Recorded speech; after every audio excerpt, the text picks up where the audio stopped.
In the quiet city of Tulsa, Oklahoma, where church steeples rise higher than billboards, a storm was brewing behind the scenes. A man respected by his congregation, a husband, a father of four, and a spiritual leader, was caught in a hotel room sting operation. His name? Pastor Jeremy Fair, a 49-year-old minister of Christ Presbyterian Church, arrested and charged for soliciting a prostitute. And if you think this is just another scandal, think again. Because the details behind this story expose a much bigger issue, one that strikes at the very heart of church leadership, accountability, and hidden sin in the pulpit. Stay with me, because by the end of this video, we'll uncover how this entire operation was set up, how a pastor fell into it, and why many believers are now questioning, how does a man of God fall this far? Late Thursday night, police in Glenpool, a Tulsa suburb, carried out what they called a routine prostitution sting. But what they found was anything but routine. Inside a Comfort Inn, 5 men were arrested, among them a Presbyterian church pastor. Investigators revealed that each suspect began online, thinking they were meeting with an escort. The conversation quickly moved from a website to text messages. And before long, each man showed up at the hotel, not realizing the woman they were texting was actually an undercover officer. One of the men even asked about a minor. Police Chief Jeremy Plain said it bluntly, "You just never know who's behind the screen." What shocked the public wasn't just the arrests. It was who was in those handcuffs: a pastor, a firefighter, a businessman, a school finance manager. Men who held titles of trust, now tangled in sin and shame.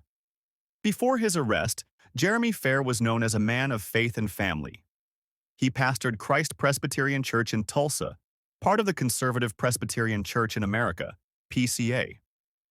He was educated, eloquent, and respected.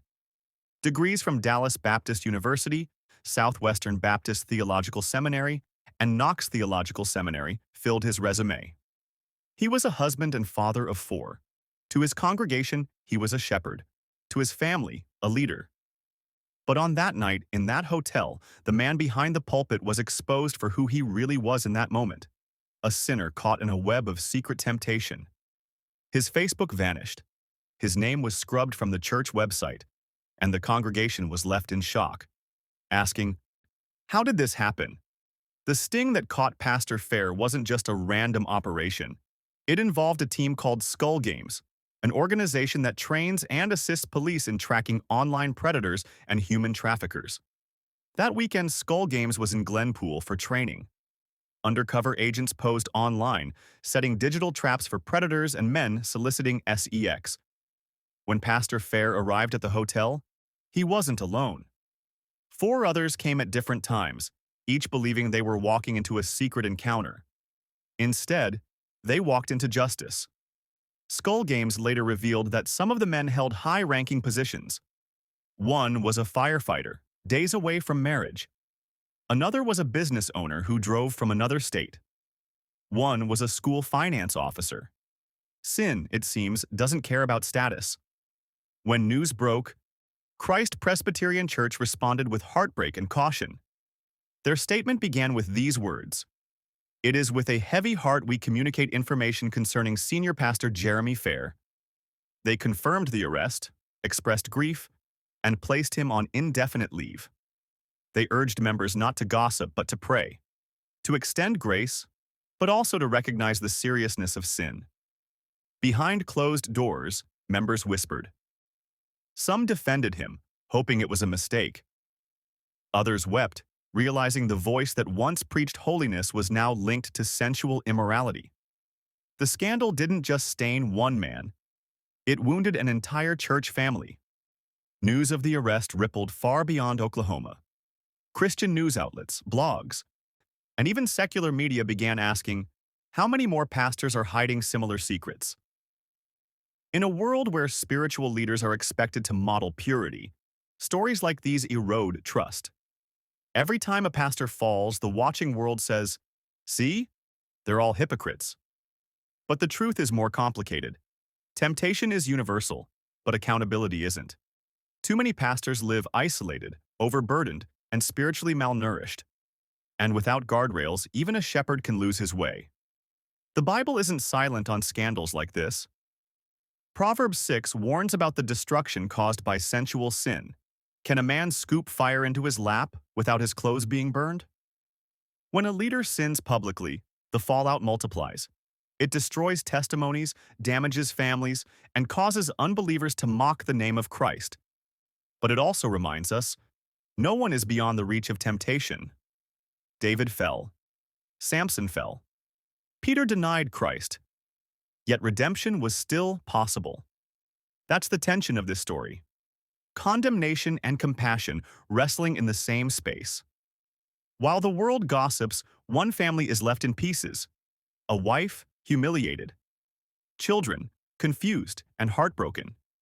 How do they return to school, to church, to normal life? This is the unseen cost of sin. Not just the mugshot, but the mourning that follows. Fair's family didn't ask for this. They're victims too. Collateral damage of a choice made in secrecy.